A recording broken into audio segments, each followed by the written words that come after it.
Confundimos a mi madre con la Llorona en Chiapas. Hola Pepe, te quiero contar cómo confundimos a mi mamá con la Llorona. Esto nos lo contó mi abuela. Fue algo que pasó en el ranchito donde vivíamos, cuando éramos pequeñas, y ya no recordábamos.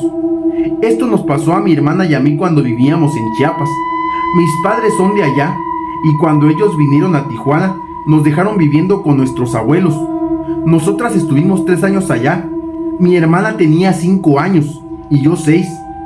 En aquellos tiempos, mi abuela era cocinera de un restaurante y mi abuelo vendía masa para hacer pozol. Recuerdo que en ese entonces, con mis abuelos solo vivían sus hijos menores, que eran una tía y un tío. Ellos nos cuidaban cuando mis abuelos no estaban. Y aclaro que en aquel entonces, mis abuelos no nos platicaban nada malo de lo que sucedía en el rancho, ya que ellos siempre nos enseñaron a no tener miedo.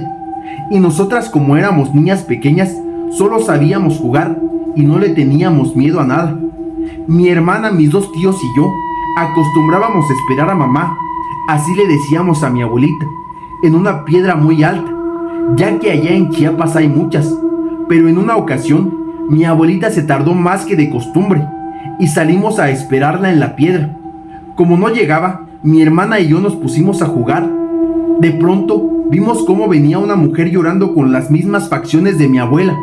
Hasta llevaba una vestimenta muy parecida a la de mi abuela, pues era de color blanco y aparte tenía el cabello negro y largo. Mi hermana y yo creíamos que era mi abuelita, pero se tapaba la cara y lloraba. Nosotras nos comenzamos a preocupar y como la vimos llorando le comenzamos a gritar: «Mamá, mamá, aquí estamos, ¿qué tienes?». Ella solo se quedó parada viéndonos y en ese momento dejó de llorar. Pero por más que le gritábamos, ella no nos respondía.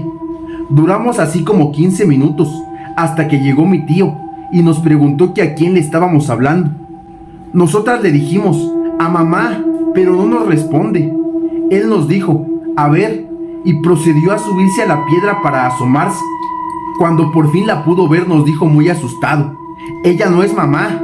En ese momento pudimos ver cómo ese ser venía directo a nosotros muy rápido, mientras mi tío nos decía que corriéramos y no volteáramos, mientras él venía detrás de nosotras.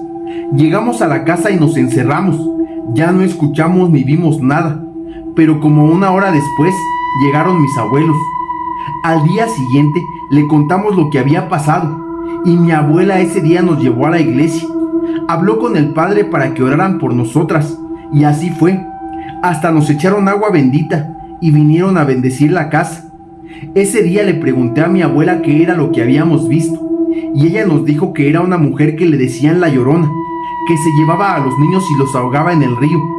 Todo el pueblo hablaba de ella porque hacía poco tiempo habían encontrado a unos niños ahogados en el río.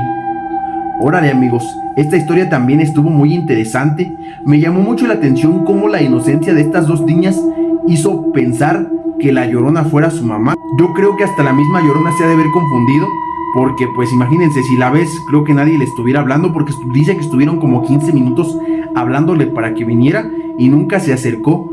Todo hasta que su tío se asomó a la piedra y pudo identificar que no era su mamá, sino que era la Llorona. Y ahí fue cuando salieron corriendo y la Llorona vino detrás de ellos. Pero hay cosas que están un poco extrañas. No digo que la historia sea falsa, no, ojo. Simplemente a lo mejor la inocencia de los niños o de las niñas hace que los espíritus pues no puedan atacarlos o a lo mejor algo así, ¿no? Pero bueno, vamos a continuar con la siguiente historia. Está muy interesante. Se llama: El espíritu de un niño seguía a un albañil en Tamaulipas.